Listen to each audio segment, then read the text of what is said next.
Afternoon, everyone, for joining. Once again, we do apologize for the delay, but we're here now, and so for the sake of time, we're going to move expeditiously.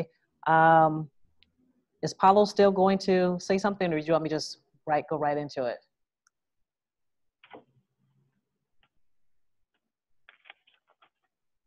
Thank you.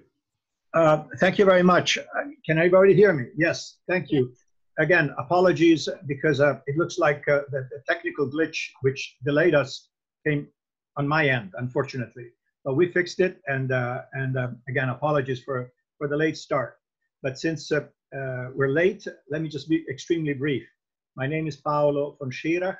I am the president of the Global Policy Institute and chair of political science and international relations at Bay Atlantic University. We're really happy to have this opportunity to contribute, I hope productively, to this national dialogue that has erupted, unfortunately, under very sad circumstances. You know the facts. I don't need to explain them to you. But here's the thing. America, if we want to go back down to basics, was born under some auspices, very lofty and very beautiful: freedom and the protection of individual freedom, equal justice for all, and equality of opportunity. These are the pillars, I would say, of the lodestar of America. Well, guess what? This may exist, but not for all.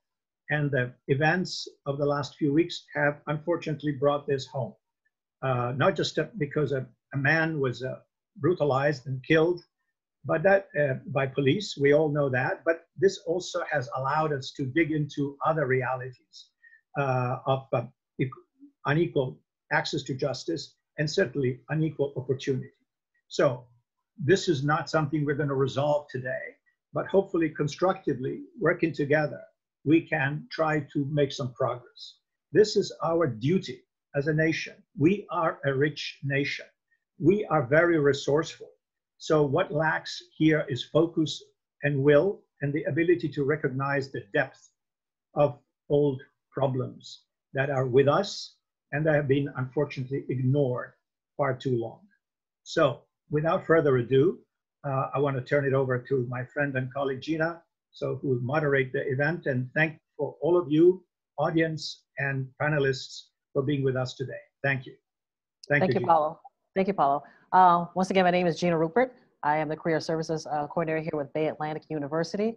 And I just want to welcome everyone for this afternoon. Once again, apologize for the delay. So we will move right into our discussion.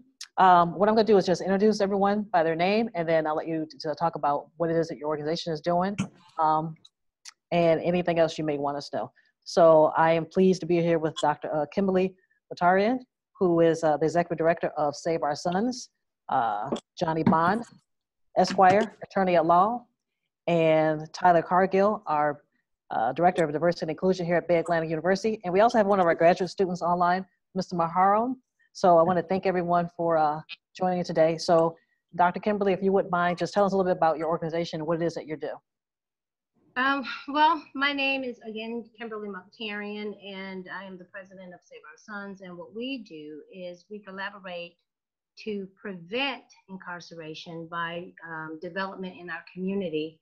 We also deal with reentry, and we also deal with public policy that shapes or creates communities that would send our young men to prison. So we do advocacy, education, and prevention.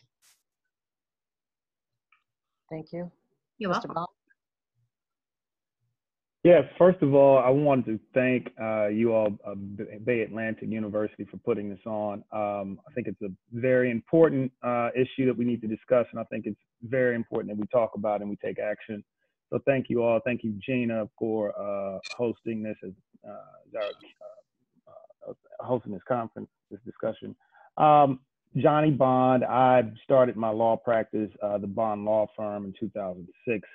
My practice was born out of a passion for civil rights, as well as helping victims and people who've been victimized by what can often happen in a capitalist system where companies are encouraged to make profits but at the expense of people. And also any negligent behavior that harms people for no fault of their own. Over the years, I've been able to participate in some consumer protection lawsuits against Wells Fargo for their redlining practices and their subprime lending. We have a case that's currently pending. Also do a host of cases for personal injury where people have been injured. So my practice is focused on helping people who are being injured and victimized. And in this situation, we clearly see the Black Lives Matter movement has brought this issue to light to an incredible degree, and it's upon us in all of our respective fields to step up and move this issue forward, so that what we're seeing is that the cry "enough is enough" actually results in it's enough and it's over. Thank you. Muktarian, are you online? You might share with us. I know you're a graduate student here at BAU, but a little bit about your background and anything else you can add? Sure. Again, my name is Muharrem Kulak. I have been in DC area since 2016. So the first, before I came to the United States, I was graduated at Istanbul University in Istanbul, Turkey. And my background was the business administration. And thanks to the Bay Atlantic University, I finished my MBA program last year. And my major is entrepreneurship, again about the business. I have been here like 4 years, and I would like to share my perspective also. Right now, I'm trying to do a YouTube channel. I'm working on it because so many people in Turkey, they ask me like, what's going on in the United States? Like, so many people are wondering what's going on, because media in Turkey also dependent. How come? Like, dependent some of they don't explain all of the things. So they really need one Turkish speaker who can explain in their language and what's going on in the United States. So I made one video about it actually, and also I am editor about one platform online they call Yeni Arayış. It's about the digital media. So I also wrote one article about what's going on in the United States and how the Black lives important matters for us. And this issue actually, when we see the US history, it has been like long time, and most of time they just close it. I mean, they don't solve it. Like, that's my point. Why people are not speaking up enough and solve the problem instead of cover. That's I think one of the most important. The problem for me, most important part is this. Like, and the second thing, I went to do in front of the White House to see what's going on actually, and I saw so many people there. They are actually protesting to have right to protest. You know what I mean? That's also makes me happy. And because in the beginning, probably you saw that like the tear gas, so many things was going on in the beginning, but after that, people see that like more people are coming. So actually that makes me happy because they didn't give up. So actually we shouldn't give up too. Excellent. I think absolutely correct. And I want to commend you for taking on the charge to help the narrative that is shared across the world that sometimes is absolutely inaccurate and incorrect. So thank you so much. Tyler, you're up, my friend. Yes. So I am Tyler Cargill. I am the Director of Diversity and Inclusion here at Bay Atlantic University.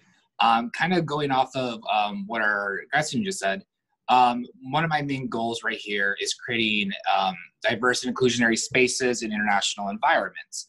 And a big part of that is having the conversation on race and other situations with usually underrepresented groups. And actually trying to connect with that in a feasible way where they understand not just the reasoning, but the emotion behind that. And currently with racism and inequality regarding that is one of the most difficult concepts for me to explain to international students, because they can read it, they can understand it, they might have a similar version of it. However, they truly don't understand it. With the last few weeks, I've chatted with students while I've been teaching where they actually start to show the emotion and they're actually explaining. They're like, oh, the light bulbs come on. Because since I think we grew up with it, we grew up with this idea, you know, whether it's a whitewashed version or you're actually part of that community, any of the communities, we know it on a more daily day basis, whereas people aren't familiar with it. And that also extends to faculty, staff, anybody. I start just like getting my soapbox out and just start preaching and educating. But that's currently everything from me. Back to you, Gina. Perfect, thank you. And Tyler, we do appreciate your amazing work, what you're doing with BAU, students, staff, and the community at large. It's a major undertaking once again, so thank you. I want to ask everyone how they were feeling today in the midst of, we're in a pandemic. And once again, we witnessed African-American male lose his life to a Minneapolis police officer. So we all know the story. As Paolo suggested, we don't need to continue to go down that rabbit hole because the goal is to have some positive dialogue and how we can move forward. So I'm going to start with you, Dr. Kimberly, if you don't mind. Share with us, talk to us about, as a leader, you've been doing advocacy work in the community. How are you now leading your organization and at this moment, and what resources are currently being provided or programs have been implemented?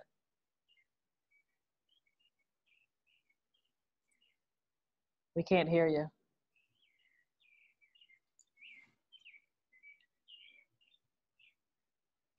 We can't. Uh-oh. Not sure if she heard me. Hello? All right, great. Yes, there you are. Sorry, I was saying that you could only unmute me. So where are we now as an organization? We're making demands to city, state, and federal officials to move along the COVID issue, as well as the issues of mass incarceration and anything that has anything to do with prevention. Policy, police brutality issues as far as body cameras. We were essential in making sure our city received $4 million in body cameras 2 years ago after a shooting. And so we've been solicited by other cities to help implement those policies across the board.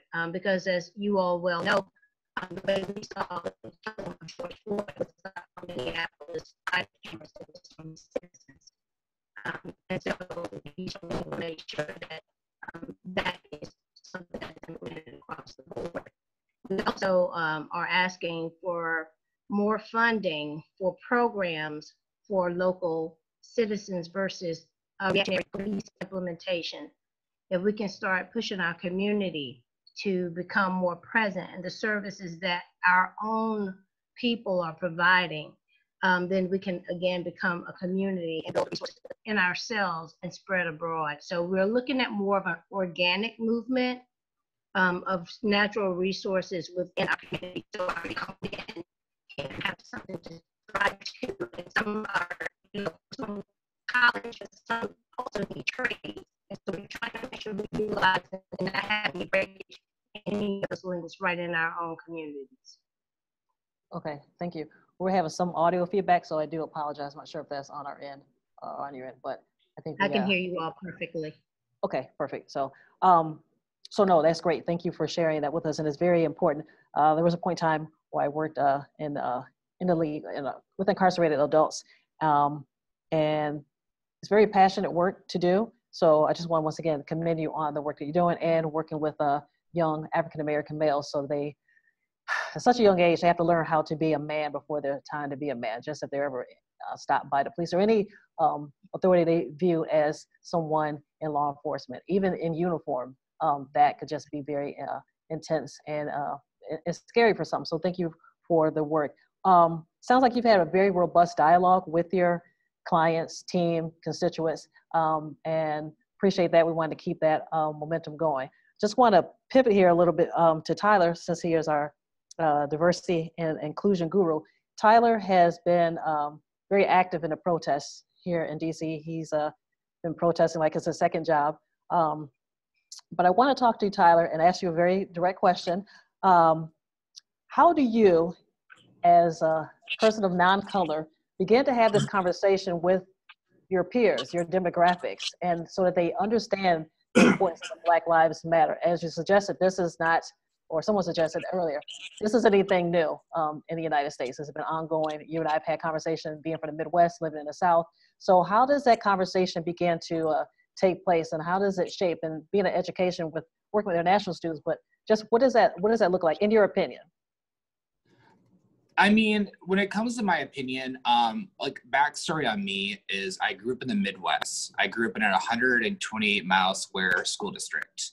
I only had one Black student in my class, and he was from a mixed race family whose family had taught him to act more Caucasian.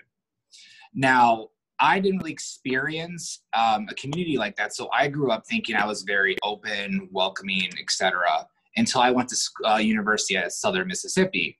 I know, flip change right there. But down there, then I realized I didn't know as much as I thought I did, and it was the first thing for me to admit. So my first thing is always realizing, I think as an ally, is you admit that you don't know everything, and you need to learn to be opening for that.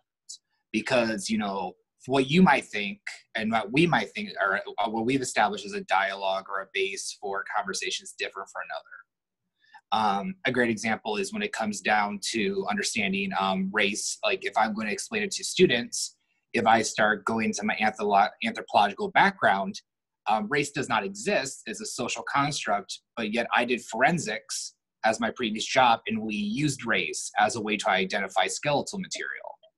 So then it's like, well, then you have to explain that. So realizing, I think, that there's a base knowledge and being able to say, like, okay, this is how I understand it, what's wrong, because this is how I've used it. Okay, it's different. So that's one thing. I would say the other thing when it comes to students, faculty, staff, anybody I've encountered at the school or outside, is realizing that you have biases, whether they're internalized, whether you've realized them and you're working on them. For example, my white privilege, understanding how I'm privileged in certain aspects was what I had to undergo. And it really wasn't until I moved to DC where I can meet other people, primarily queer and trans individuals of color, where I could kind of start to even not understand it, like understand it better. So having that understanding and going to a student that understands race, I'm using this because that's my anthropological background there, sorry. Understanding race in that situation and trying to get them to understand the emotion and the more impact of it. That's how I approach and go and say, okay, if you understand this, let's talk about biases, because I would say that's one of the bigger things people don't realize. And an example, if I may, of having students that don't quite understand race is I had two students a year ago. They were from Turkey. One was more brown skinned compared to the white individual, European, etc. They were walking in DuPont, and a cop came and started harassing one of them. I'll let you guess who. And they didn't understand it. They're like, well, why was this happening? And I was like, well, we have to have a conversation. So then it kind of opens their eyes up. So for me, I try to, like, when it goes forward, do the emotional aspect and see how they respond. Bring up, like, you know, be open to, like, making mistakes and having clarification. Understand your biases and so forth. That was a lot. I'm sorry. Oh, that was great. No, that's important. And you touched on a couple of things that people just don't know, and the reality is just ask, because as a person of non-color, you may not ever understand our struggles, the plight that we go through, and we just ask. And so with that question, I'm going to pivot just a little bit to Johnnie. Johnnie, as a man of color, born in the South, and live in DC as an attorney, how has clearly the color of your skin impacted you to move? You're a highly educated person, but you could have been Mr. Floyd, you could have been, you know, Aubrey, you could have been so many other people. How does that impact you? You're out here doing the work, you're on the front lines, and yet and still, here we are having this conversation 50 years later.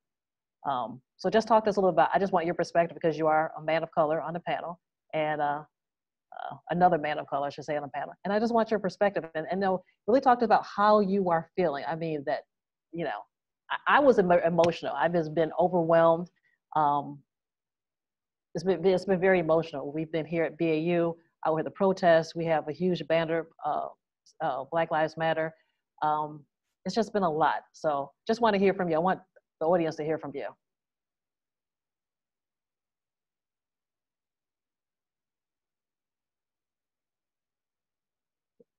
You need to unmute. All right. Thank you. Yeah, thank you. Yeah, thank you, Gina, for the question. You know, first of all, I'd like to say this is an amazing panel because we have so many different perspectives.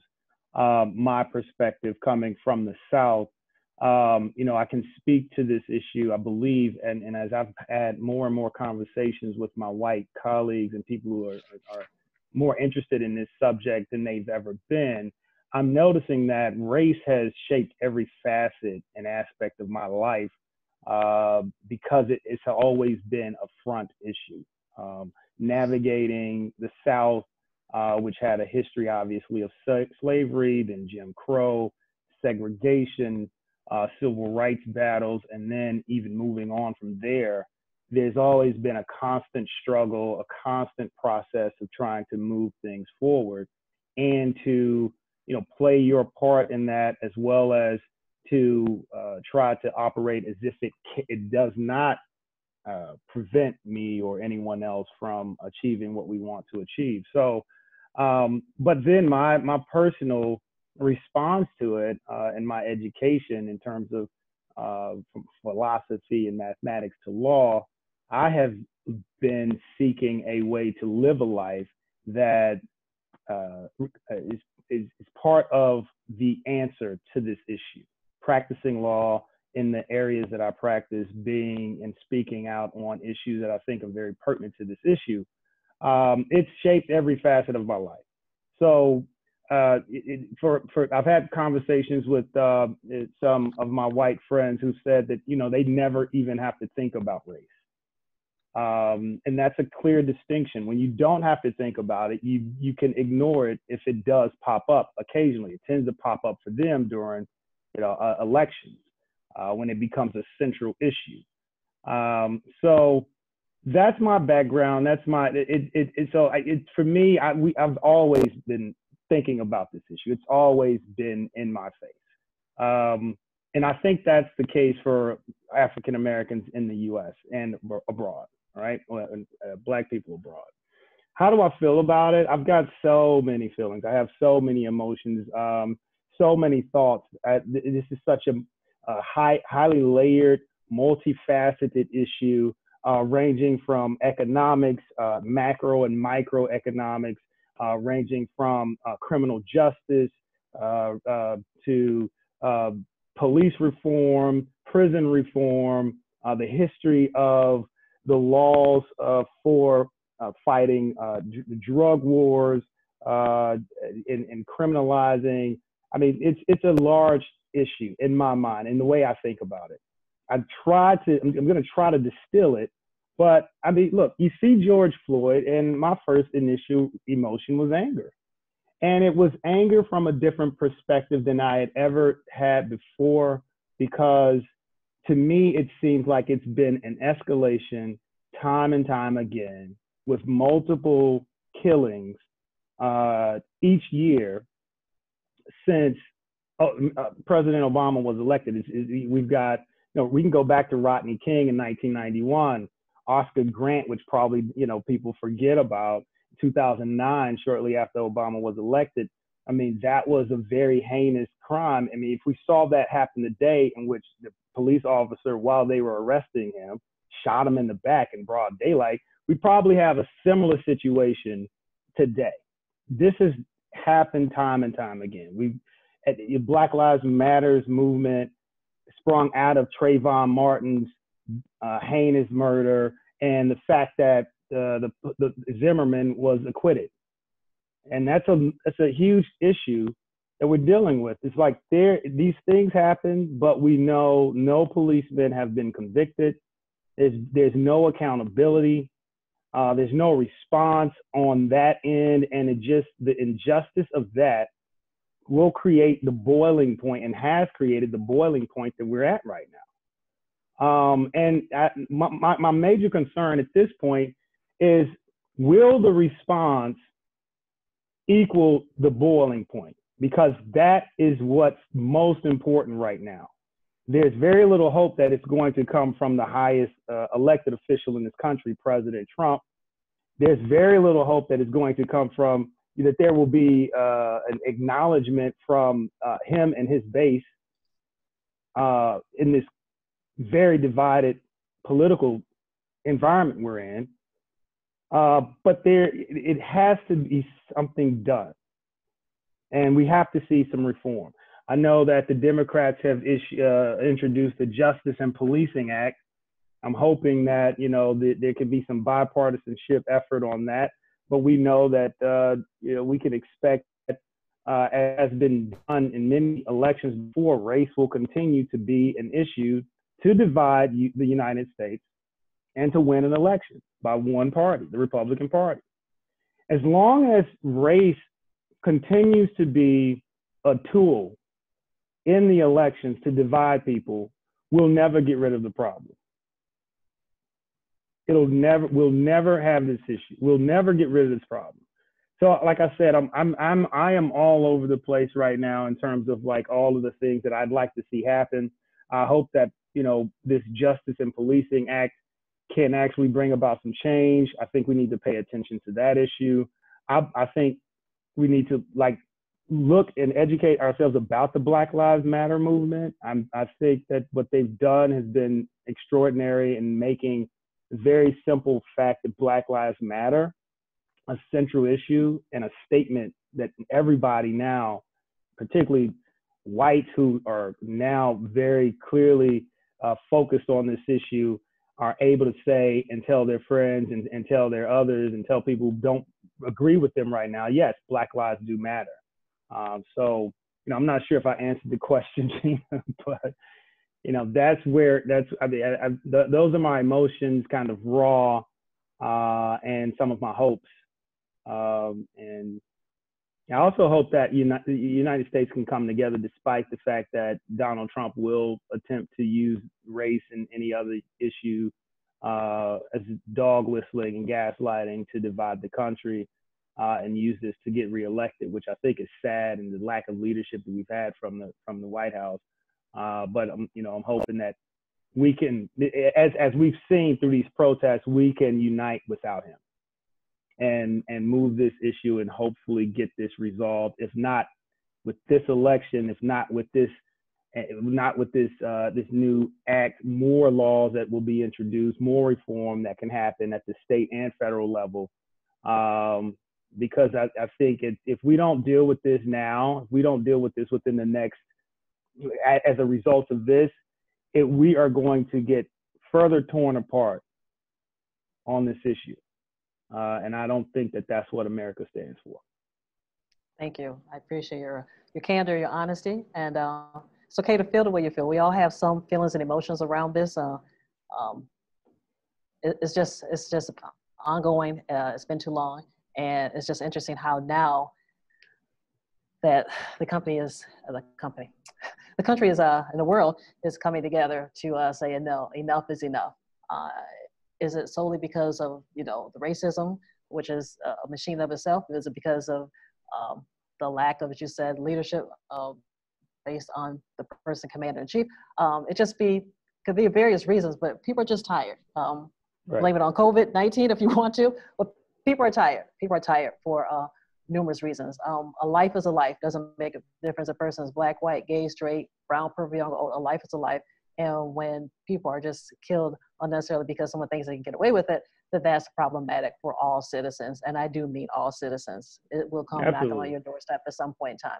So thank you for that. Muharrem, I just want to hear from you. What I know you're doing the work and you want to really put forth the effort to change the narrative as you're educating individuals in Turkey. But how do you feel race plays into that, or not even understanding? Tyler alluded to, or suggested that, or not suggested, gave an example of two individuals who are from Turkey slight skin difference and how clearly the one of darker complexion was harassed. Yeah, talk to us a little bit about how people internationally or just in Turkey perceive that, and how do you think your voice can be used to remedy that?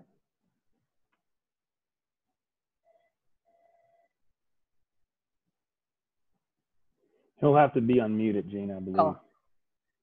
Denise, can you unmute him? Yeah.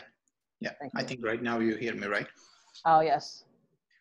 Perfect. Thank you so much for giving me opportunity to speak up.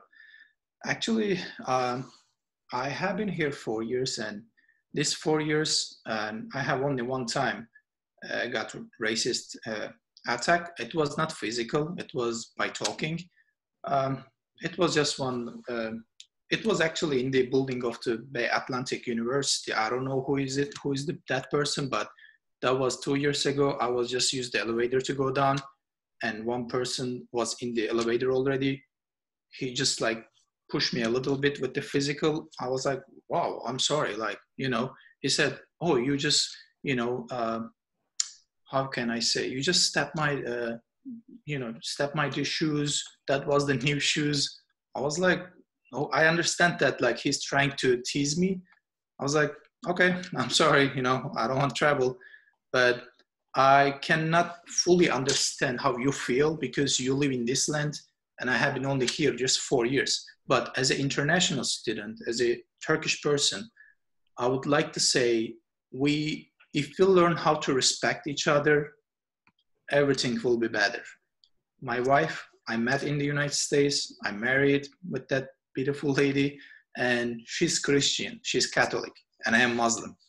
And I got some criticism by that. I say, you're a different religion. You believe different. That's okay. I know we pray different, but we respect each other. We love each other. That's how beautiful you are. That's why they like United States. All the different people are coming together, and I think we all need to learn the respect to each other and love each other. That's the solution. And other thing, I know I just researched a little bit. How can I become a police officer? How many months we need for that? Like police academy, 5 months. But for my opinion, I think after this we should I'm not the person who say that, but maybe every year we need to check the police officers mentally and physically. Like, are they still okay to continue? For example, I'm an international person. Every year I have to go to the DMV to renew my driver license. So what if the police officer has a program like this? Every year they can go check to the police officer. Are they mentally and physically continue to their work? For example, after a while, when you get old, they check your glasses. Are you able to see the road? You go to DMV, you renew your driver license. As like this, I think they also should check the police officer mental and physical skills. That person, I think he has been police officer 20 years, and he like who killed the George Floyd. And when I watched the video, I was like, wow, that's too much. Like, I feel sad. First of all, I feel so sad.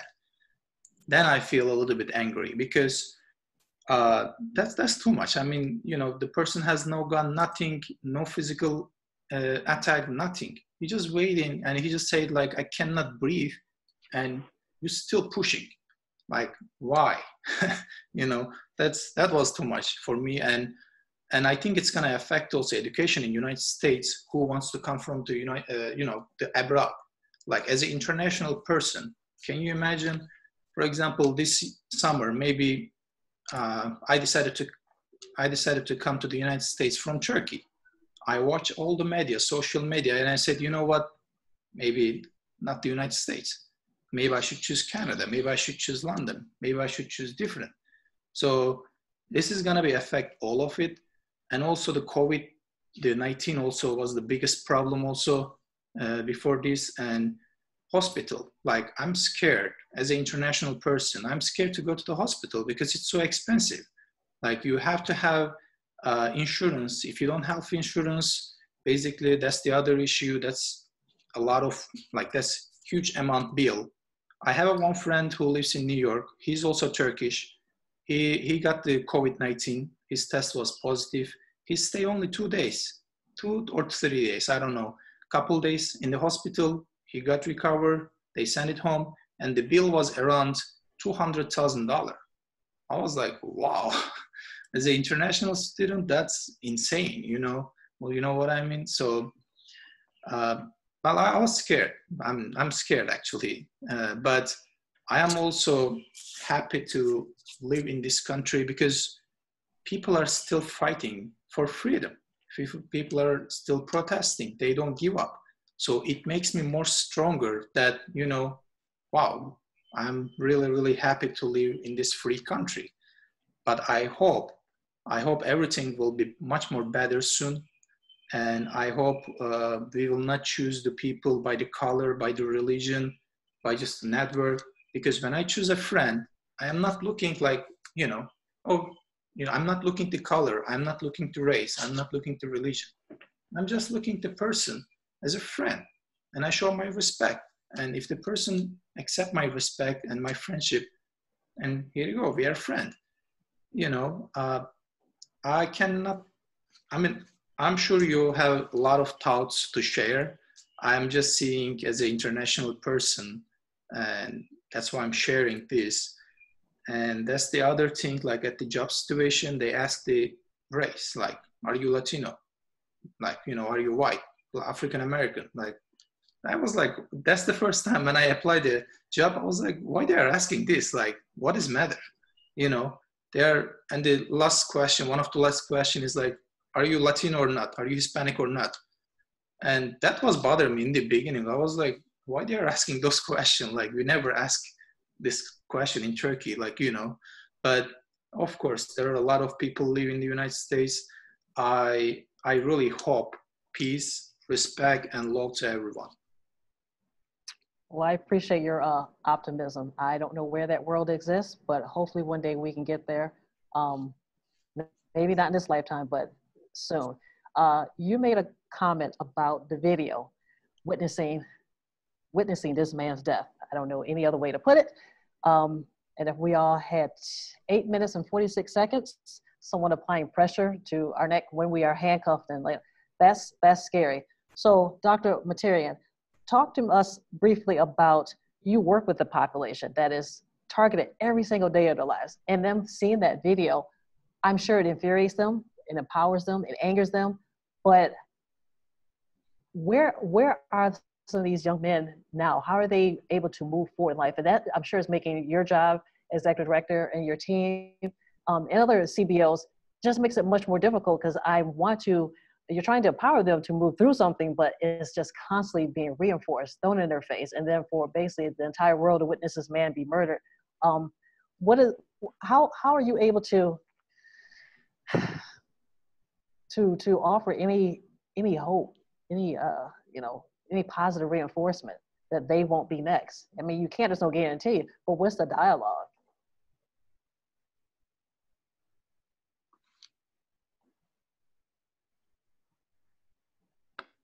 Can you hear me? Yes. Okay, great. Thank you.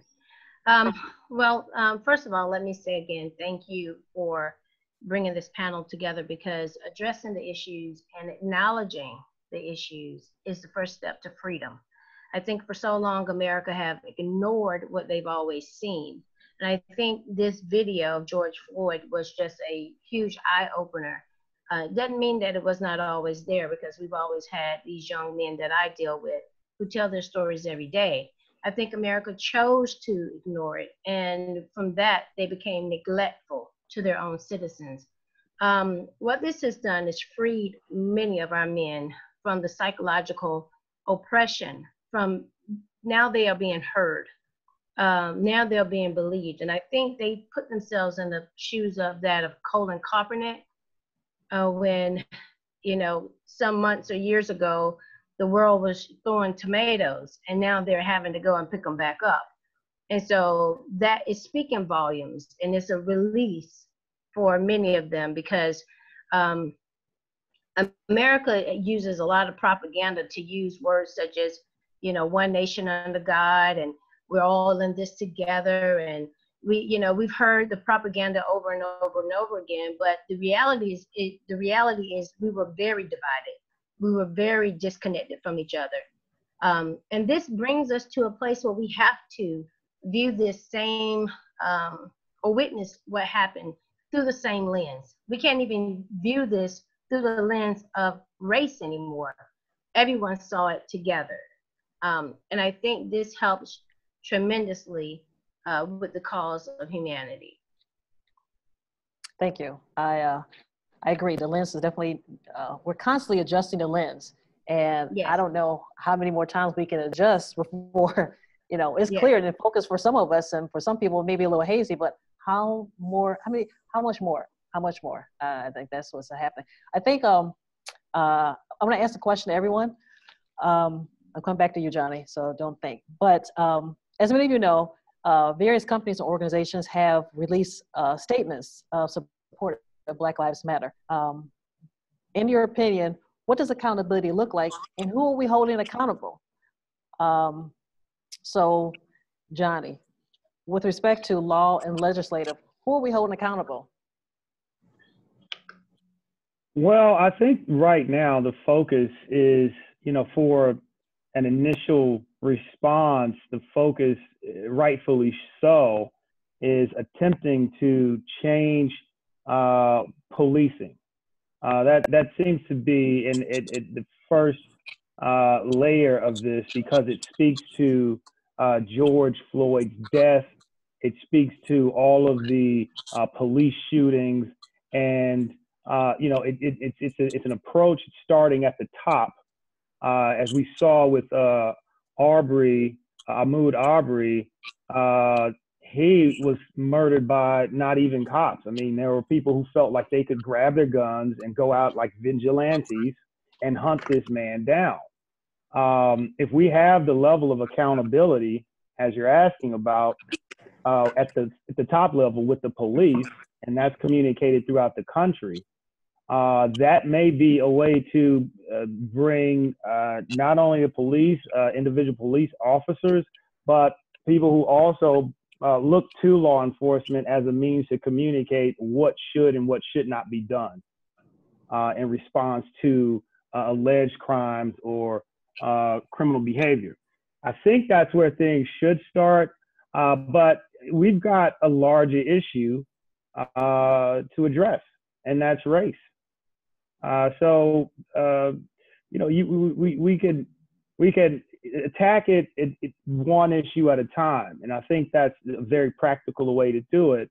But the conversations we're having right now to hold ourselves accountable, to hold our friends accountable, to hold people accountable who have certain views, whether they say them or not, the way they act, the way they treat other people.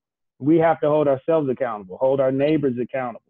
And that is the way we change this larger issue of race. I would love to think that we could resolve the race issue, but I know as human beings, there's a chance if we resolve race, you know, we'll find something else to divide us. The issue is, can we as human beings rise to the higher level of total self-respect, empathy for our fellow man and woman as equals, true equals? Can we rise to that occasion? Can we do it out of the result of this incident? Can we do it on a personal level? Can we do it as a nation, as a country, as an example to the entire world? That's the real challenge. And holding ourselves accountable to that larger issue is what I think has to come into play into this discussion. Because race, as long as it's used to divide us, as I said earlier, it'll always be used as a form to arrest power, to maintain a status quo, or to manipulate the population. If we can remove that as a race of people, as a species, there'll be no profit in it. So that's a larger issue. Holding our friends accountable. And right now, it's going to be very important to hold these officers accountable. We cannot escape the reason why this issue is so poignant right now. George Floyd was murdered in broad daylight by an officer whose left hand was in his pocket very casually, as if he was waiting on some food delivery or his McDonald's order. That can't happen. It has outraged the world. However did we get to that point? You'd have to look at this issue as a historical point. You'd have to look at what's going on in Minnesota in particular. But it's the same issue. It's the same issue. It's the devaluing of one human being as a result of their color, their skin, or whatever reason. And this has to stop. So, one thing I would like to throw out there, I think the political power of the police and the police union are starting to come up.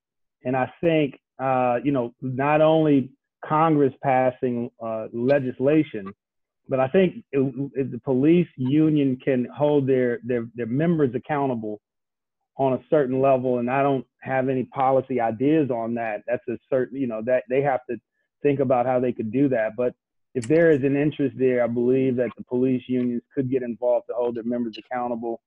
Nobody wants to lose any union benefits for any of their actions. So that may be an effective tool to stymie some of this. And obviously we've got to vote.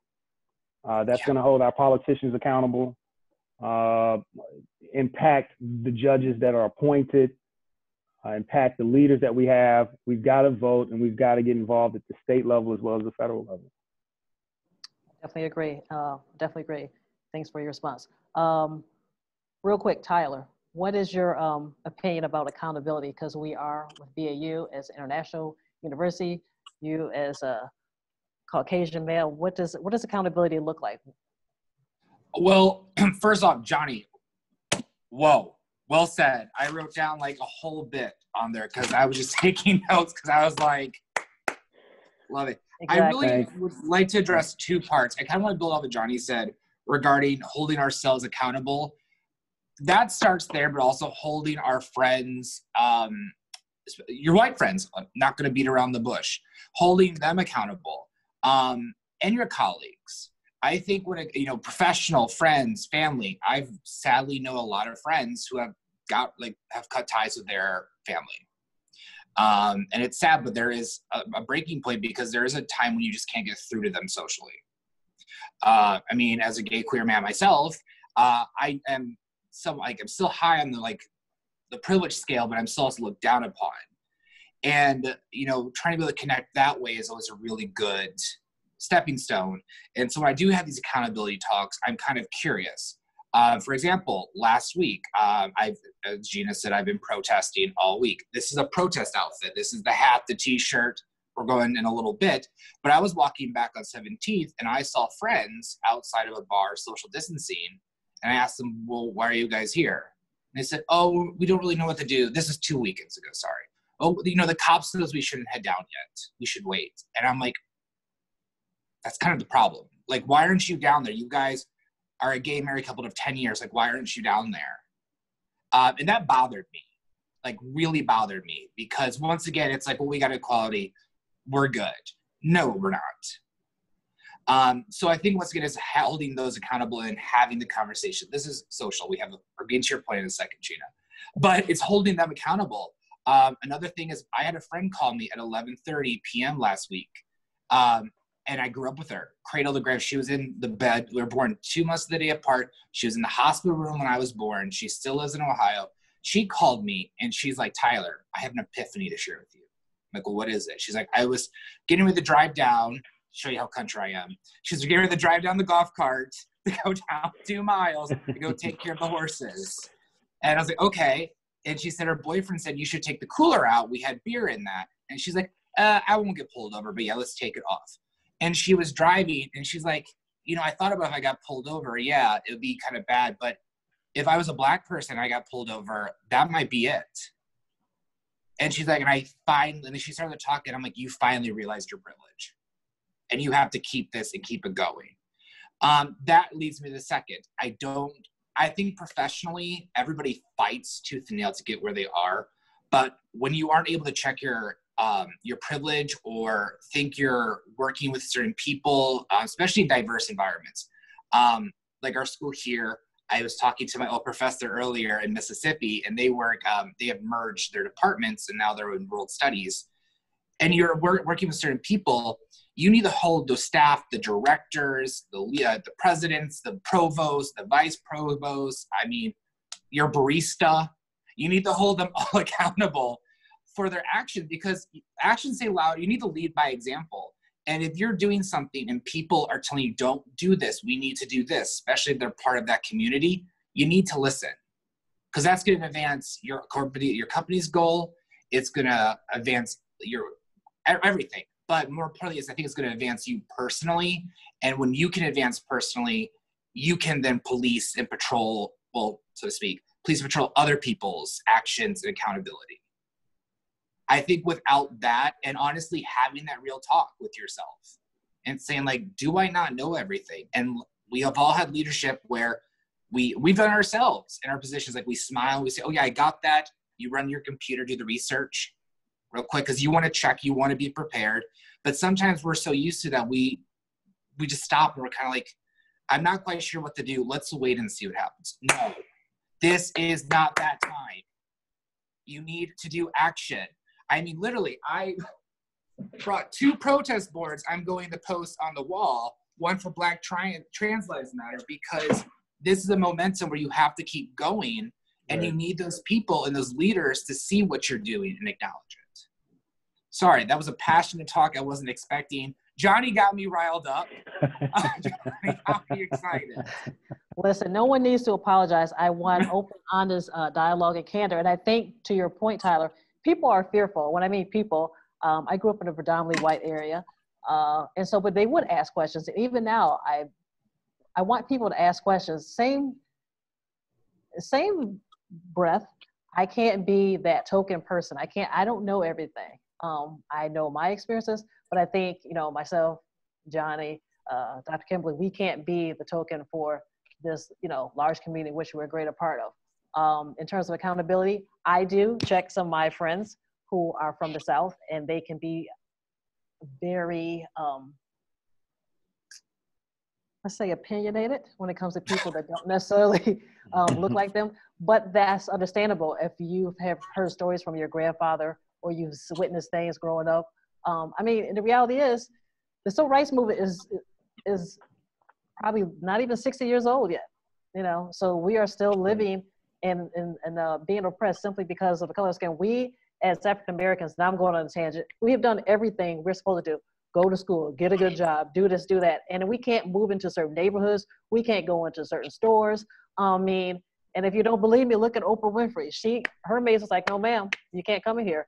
You have people to go into, they could probably, I don't know, JC could probably go into Gucci and buy up the whole, but they are still being challenged simply because of the color of their skin. And to your point, Tyler, everyone laughed at Colin.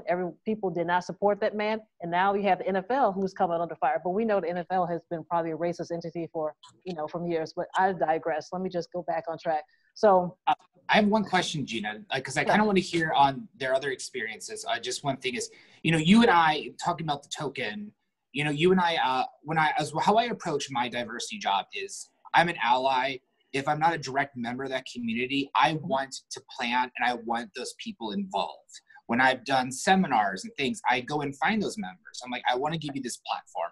I want to give you this. And Gina and I have worked really well together.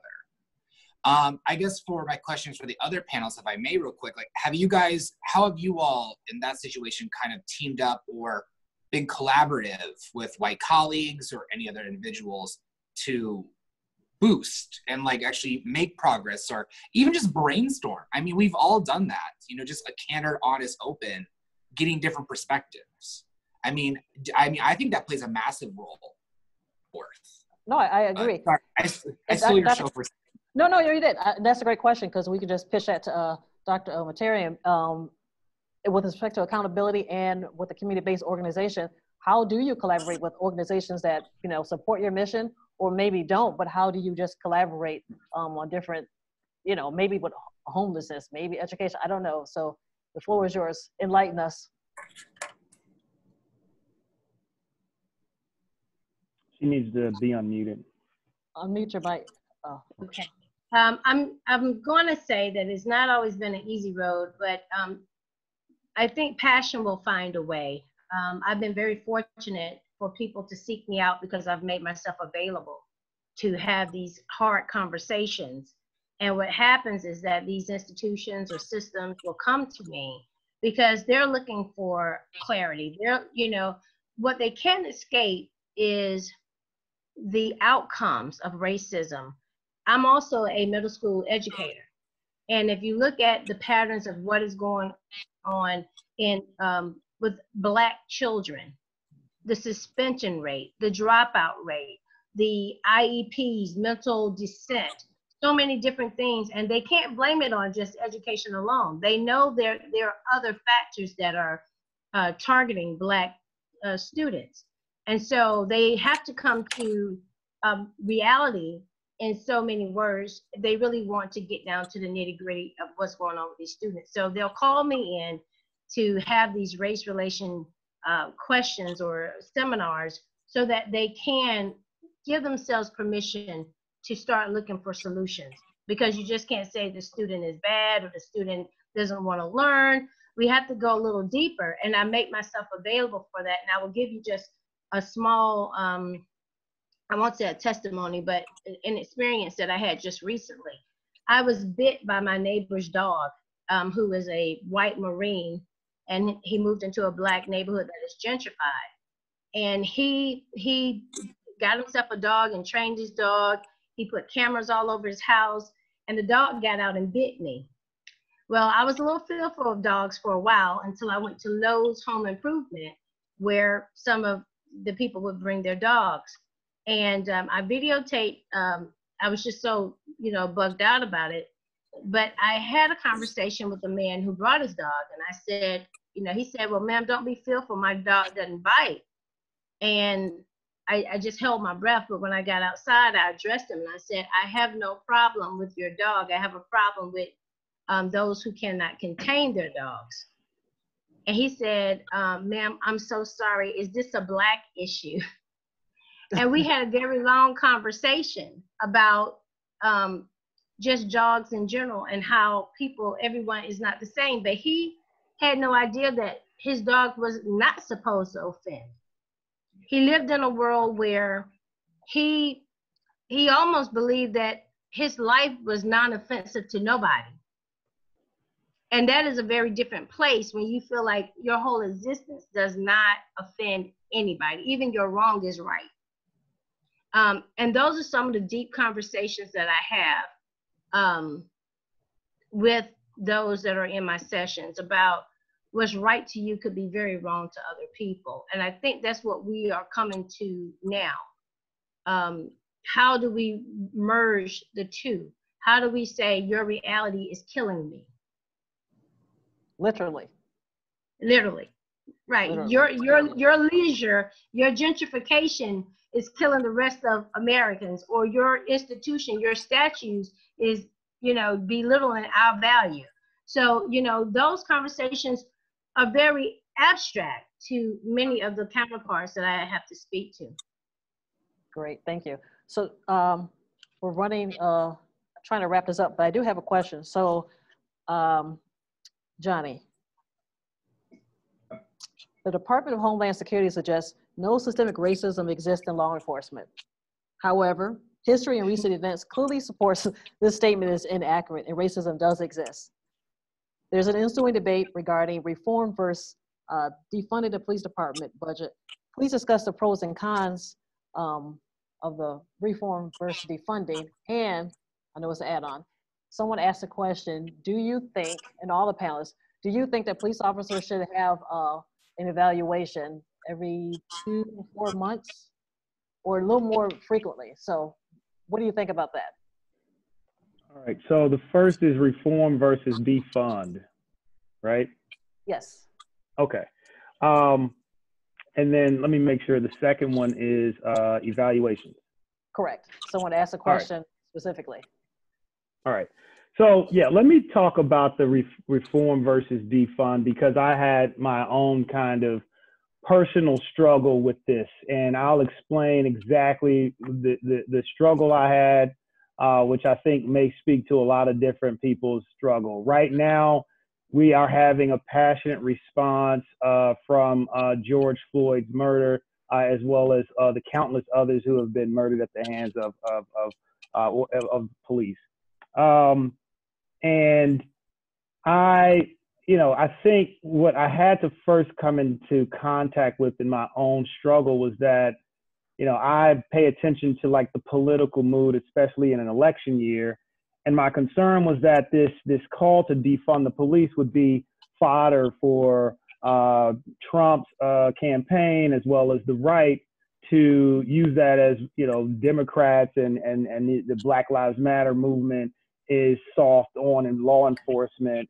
And then I realized that was kind of the problem in my own thinking. We are so divided as a country that we are now thinking about every issue with a political lens. At least I feel that that's what happened in my thought.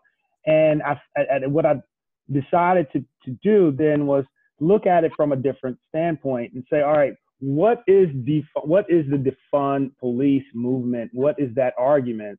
As I read into it, it's layered, but it's more or less an argument to pay attention to the amount of money and resources we're allocating to the police in this current policing state. Over the past decade, all the police officers have been militarized after the Department of Homeland Security came in place. So now we have a highly militarized police force. Their budgets are increased every year. And what I believe the Black Lives Matter movement is saying is that in this current context, let's pay attention to how much money and resources we are giving to this system that is resulting in violent deaths of innocent people. And I think defund, if you think about it as an extreme approach to bring attention to the issue of funding the police, it's an effective way to bring this into the conversation.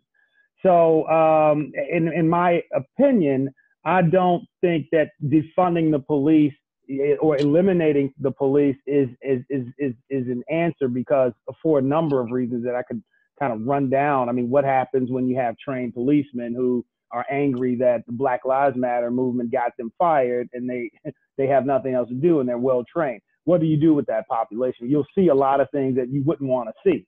So I don't support defunding police in terms of eliminating police, but I do support the argument, the negotiation tactic, the focus on how much money are we investing to the police, to the criminal justice system in the current environment that's continuing to escalate at a pitch that's harming people and not doing what it's intended to do, which is protect and serve, benefit the public. So I'm more for the reform, but I know that we are now in an extreme environment where the language we use and the approaches we have to capture people's attention and bring issues into light so that we can have a robust conversation and discussion about it. And I would encourage people to, let's not fall into the trap of thinking about everything from this political lens, this heavily politicized environment that we're in. Let's get back to thinking about this as human beings. Are we going to protect our public as human beings, all equal? Are we going to continue to allow these divisions to impact how we discuss things, how we shape policy, how we create laws?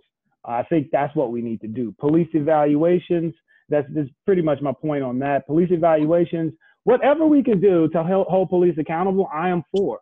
I think we can have a police force that, however we put it in place, they see a Black person and they don't use extreme force. They don't use brutality to handle the situation. I've seen a number of videos on social media where white men who've been fighting the police and waving knives and swords at them have been, left alone and managed and eventually detained But I know that if it was a black person who was doing the same exact behavior, they'd be shot dead. And we've seen it. They've been shot dead for less. So there is a way to bring them into accountability. We have to figure out, and we have to get into, I think, as I said before, how can the police union make some reforms on that level? How can we do it at the federal level? But then we're going to have a state level that I think people need to stay, pretty in tune to them. And that's where we get into basic, specific jurisdictional issues. We know we have red and blue states now. So some of that will be more a longer battle. But if it's a police evaluation annually, what good is it, Gina, if the guys who are going to review them are their buddies, they brought them up, they've all, covering each other. You'd have to have some independent body. And there has been experience, like some form of that with these police reviewing entities and boards in different cities, but we're still having the same issues. So I think police evaluations are great, but clearly we need something more robust. We need an entire sea change on how we think about policing and how we empower police to act and to do their job. Great, thank you. And I agree. I don't know if evaluation is 100% necessary, but definitely the accountability factor and making them, and maybe in essence punishing them if they feel their pension is threatened. So it's no different if your supervisor, hey, we need you to come to work on time, and you're like, okay, I need to come work on time, or my livelihood would be threatened. So it's about the same, I think, thought process. Someone asked a question in the chat. So we all know that our dear mayor did a thing last week when she had Black Lives Matter basically painted on 16th Street. And this question opening on the panel. So some people think they don't understand the significance. Why did that happen? How does this help the cause? That money should be, how's it gonna change how African Americans are treated in this country? So that is open to the panel. Who wants to address that question? Sure, I love that question, but I've been talking all this time. I'm gonna let everybody else talk. I'm gonna address it real quick, just because I had this conversation yesterday. Real brow Bowser. So I think this was when you're a child and you fall and you scrape your knee and you spray some ointment on it, it doesn't stop the injury, it just alleviates. I think this was somewhat of that. She's about to try to pass a $45 million police increased budget. Please correct me if I'm wrong. I'm pretty sure that's what it is. And I think they're due at the end of the month. Nothing. And sorry, she did it. I love it. I think it was just a slap to Trump in the face, because she sent a letter, which I agreed with, asking for him to remove and all these things. He tweeted, because he's an adult, and responded, and she did this. I think it was really good for the weekend, as the big first week of the protest. I'm worried that it's not going to keep the motion going. I think this all feels different from, and speaking to different generations, and I would love to hear from you all, but it doesn't. I think this was a personal thing for her. I think it was a personal thing. Did it unify and did it bring highlights to DC? Yes, I think so. But that's my opinion, and I'm not going to go more on a rant, because then I'm going to get a little bit more upset than I should be about DC's politics and lack of statehood and everything. Johnnie, Kimberly, everybody else. No, we appreciate your perspective. I've heard some people agree with it, some people don't agree. I think it's just a matter of preference. So it was a question that came up in the dialogue. So I just wanted to. I like how Black Lives Matter and people altered it. Because also going off the Johnnie's thing about, using language and stuff, defund the police. Yes, I still think they want to defund it. I think a lot of it's more for reform. An example is I posted on Facebook, defund the police. And my friend where I grew up with, once again, was like, we can't do that. They're underpaid. They don't have enough money as it is. And I'm like, you grow up in a rural area. Your police officers might, but you need to Google and look at these type of cities and stuff. So I think language is key. And that was something I think Johnnie brought up perfectly, was that you do need the language. It does need to, what do you say? This is a human issue with the lens, and forgetting what the lens is, forgetting that certain people will perceive it differently. Right. I mean, just like when it comes down to protests, riots, looting. And there's been the argument, like I was at an article, I think that somebody correct me, the New York Times, where it was, I think it was like an opinion in favor of looting, or maybe of right, I don't remember, but I remember it was a research article, and they compared it to almost like so many of the American way that we fought for America and different types of progress and stuff. But I think once again, using the words Black Lives Matter is amazing. I just walked through it. There are people there, but when I walked through it earlier, I'm guessing there's less than 300 people. Right. When I walked by it earlier today, at like noon, and they're taking photos. So now it's become more of a tourist thing. I'm stopping.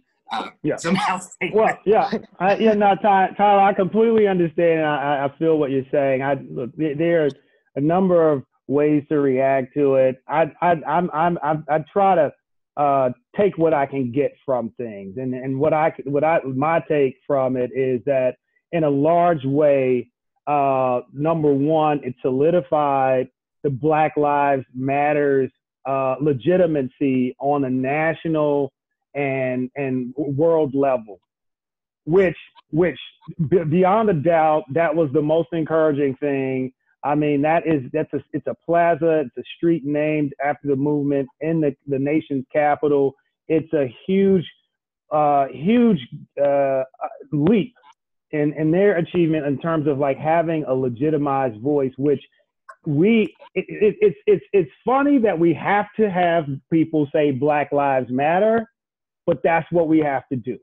And so I see this as, and look, I practice law. The way we achieve goals is it's a consistent, continual process to gain the objective.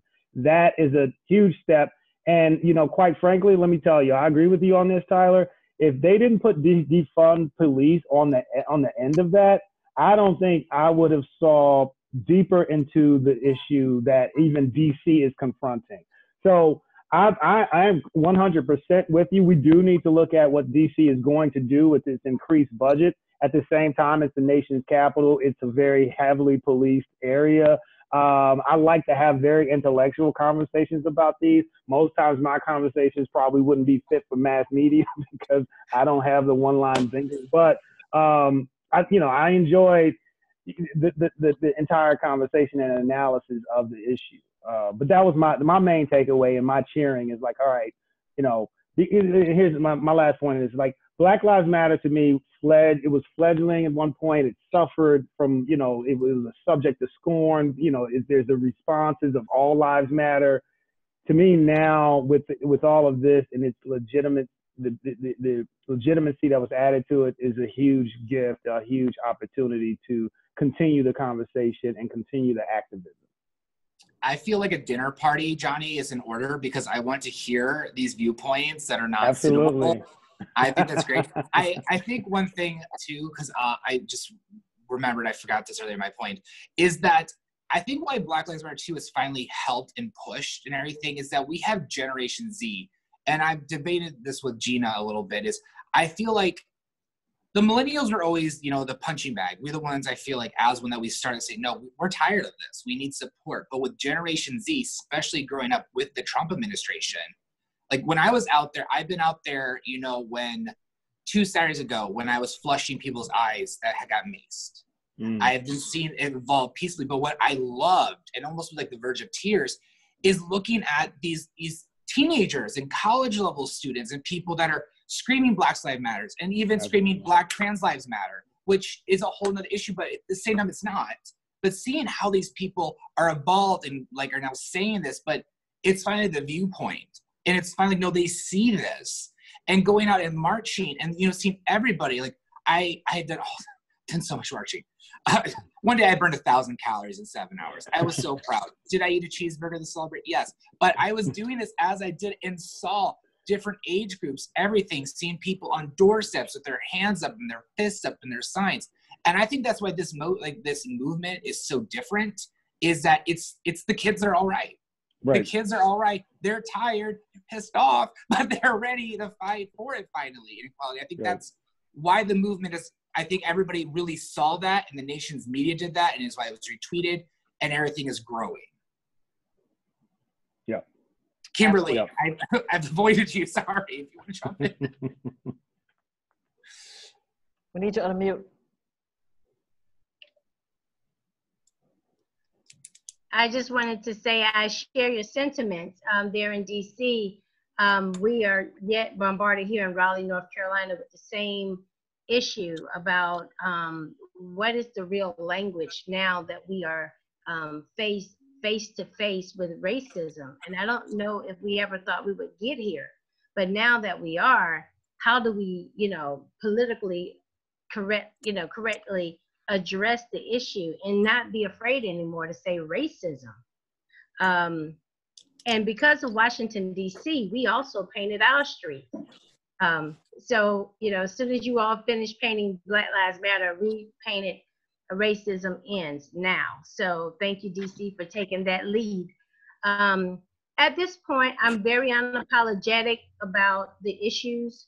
I think the gloves have to come off if we're going to see some movement, and that is what I attribute the young people to. They're out in the streets, they're making it known.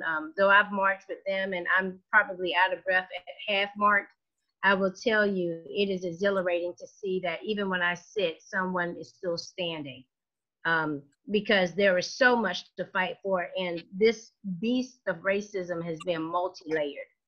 And I'm sure many of you have seen where its tentacles just sort of stretch all over the place in every part of the system. And sometimes when people fight, they don't even know where to start. But here we have common ground that something has to change. And I think that's the exciting part. And I don't know if it's a matter of whether we say defund or reform. I think the policies will do the changing. We see the problems, we change the policies, and from there, it sort of eliminates the need for certain types of actions from the police, as we ask for those policies to change.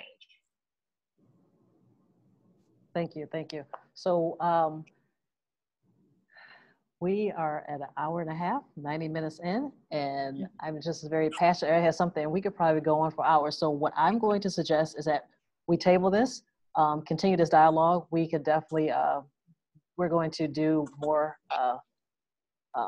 discussions like this in the future. We're going to try to do twice a month, and if you are all willing to come back on, we'd love to hear from you. And this isn't a discussion that you can just have in a short period of time and go away. Someone asked the question, what can be done to avert this cycle that happens generational after, for every generation? That's a loaded question, and that in itself could just be in a topic. So our goal to come together today was to offer some insight about the protest, inequalities and injustice of racism in the United States. And it's okay if you don't understand. I'd rather someone not understand than pretend they understand, and you're doing more harm than good. So at least we're having a dialogue, start talking to our counterparts, our peers, our colleagues. We have to have the talk. It's a difficult talk. But guess what? For those of you who are parents online, you had to talk about sex with your kids, right? Or your nieces and nephews. It comes a time when, as you said, Dr. Kimberly, enough is enough. We can no longer, it will no longer continue to just be, the punching bag. We'll no longer continue just to be disrespected. Enough is enough. It's time that we do something different. Someone else asked a question, which is a loaded question, about what we can do. And I think right now, and this is open to the panel that we'll definitely close out, is now that we have the momentum to literally get your knee off my neck, how do we use this trajectory strategically going forward and within our communities, within, to encourage a full sweep of reform? And Johnnie, you said it best, we have to vote. So nothing can happen, to hell with policies or legislative, excuse my French, if people aren't voting, if people don't feel that their vote will make a difference. And so we have to change that narrative. We have to change that dialogue, that people understand that voting does make a difference. Yes, we're frustrated because clearly people voted and you see what our leadership is looking like, but nothing's going to change unless we vote. So I just want to close out with that question. Just, how do we keep this dialogue going? We can't let it falter. Not now. Momentum is worldwide. So if I can hear from each panelist before we close out, I greatly appreciate it. I'll start just because I have a few opinions. I mean, just a couple. Thank you. I would first say, the first one I want to say is, I just learned this word, slacktivism, where I didn't know what this was. I was just educated by a friend this weekend, where basically just staying on Facebook and social media, posting and liking and stuff. That's for your own ego boost. That's not enough. Get out there and protest. They still need bodies. I am afraid, I'm guessing everybody is probably too, that this is going to die out. And after everybody that was in DC this weekend, I'm really afraid of that. Like, I'm going to contribute a bit to keep going. I also think a couple of things that need to be done is, one, mental health. I told Gina the day and she was like, what? I had been out all last week personally, except for Thursday. Friday, I laid down at 10:30 at night. I woke up at 11 or 12:38 the next day. I went into a small coma because my body was exhausted. But I think you need to take care of your mental health to keep this fight and the dialogue going. Keep checking people. And more importantly, and this is for everybody, because my friend called me the day about this, if you have been protesting, this is still a pandemic. If you were out at any of the big marches this past weekend, they said to go get tested for COVID around Wednesday or Thursday because it takes 2 days to get the result back. So keep your mask, keep social distancing, I think is more important in the immediate sense. Heart, there you go. I'm not Heart. We love you. Johnnie, Kimberly. Yeah. So a few things. I'd say I agree 100% with everything that Tyler said. And, you know, those are two things that I think we did. Unfortunately, this issue kind of dwarfed, but it's all within the reality and environment of COVID pandemic. So that still needs to stay very much a part of our conversation here. Mental health, obviously, something I didn't even think about. So thank you, Tyler, for bringing that up. And the slacktivism is a great word to coin what can easily be, you know, popular kind of fun means of activism, which will then die out with a flood of other posts on other things. So I do share your concern that this may die out, and I think that's why you asked the question, Gina. But you know, listen, I think we're in a different environment with where we are. I have a fear that it'll die out, but I have no fear that we're at a point where the question of the statement "enough is enough" is real. And I think that has to be heard. And I believe it's not only coming from African Americans at this point, it's coming from voices around the globe. And I think that let's not have fear that this will die out. Let's keep the hope that this will bring about the change that we would all love to see. I had to check myself on that. I had that very fear that this would die out or go back to normal or go back to status quo or just be a phase or a burst of excitement. But I also had to put in view my hope of what I would like to see happen. And I said to myself, how would that feel? How would it feel if there was the change that was accomplished? How would that feel?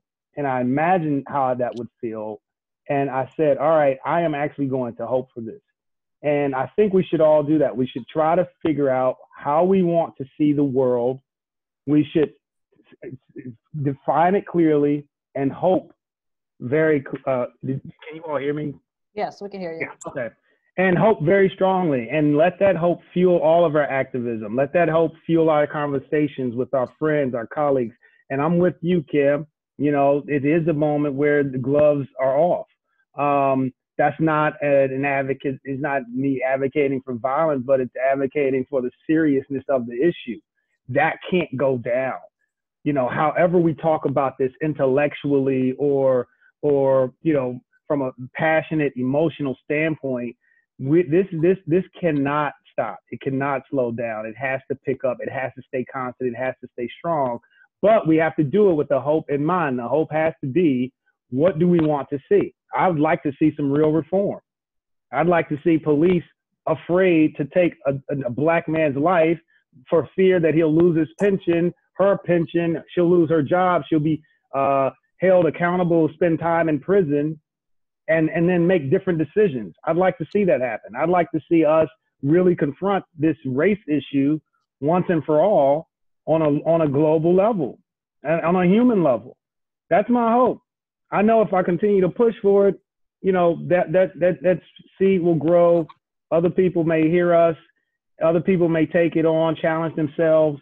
And that's how things start. And that's how we just have to, like, we've got to use that fuel.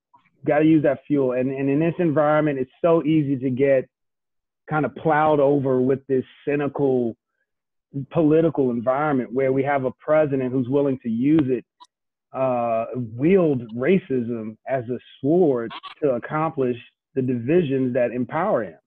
And that's, you know, we've got to reverse that trend. And I think we have to do it on an individual level that then grows to larger groups, larger advocacy groups, activism, and conversations. I will say we need to pay attention to Justice and Policing Act that the Democrats proposed. That is a form of activism, lobbying, getting in front of the Republicans who will now have to look at it in the Senate. Obviously, the White House is going to try to come in. Maybe he'll stall it or veto it. I don't know what he'll do, but we have to keep that as a focus for now to accomplish what we can accomplish on the federal level for policing reform, and obviously voting. Yeah, you know, this is we can talk about this on the federal level, but we've got to pay attention to state elections as well.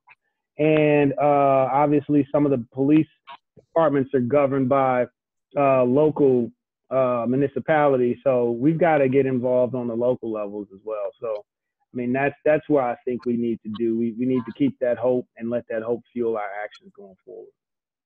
Thank you, Johnny. Any other comments before we close out? We have like maybe less than 2 minutes. If there's no other comments, I just want to say on behalf of GPI, Global Policy Institute, and Bay Atlanta University, I sincerely appreciate each and every one of you for taking your time to be here today. Hopefully our participants have, hope they leave a little more enlightened. Hopefully they have, as you said, Johnny, hopefully they've been filled. Hopefully, you know, they got some steam in their jets, and people are tired and they're ready to do something. So please, we need all hands on deck. I know that it's very trite, but at this point in time, we need all hands on deck. We've seen the injustice and inequalities for so long. And it's just time that we just take the bull by the horns and we start making the changes. If nothing else, please encourage your friends, family to vote. If they're not, make sure they're registered to vote. They have to understand that your vote is important. That's how we impact change. And also, you know, encourage some of your friends and family to maybe do something like this. At family gatherings, I know we're social distancing, but everyone needs a Zoom calls for different things. So just encourage them to, you know, take it to another level and to have the hard discussion. It's okay. You know, racism it's not a dirty word. It is, but it isn't. We're talking about it. So let's continue to have dialogue around it. And once again, we will definitely continue this discussion. Thanks again for coming out and enjoy your day. Everyone, please be safe and be healthy. Thank you, Gina. Thank you.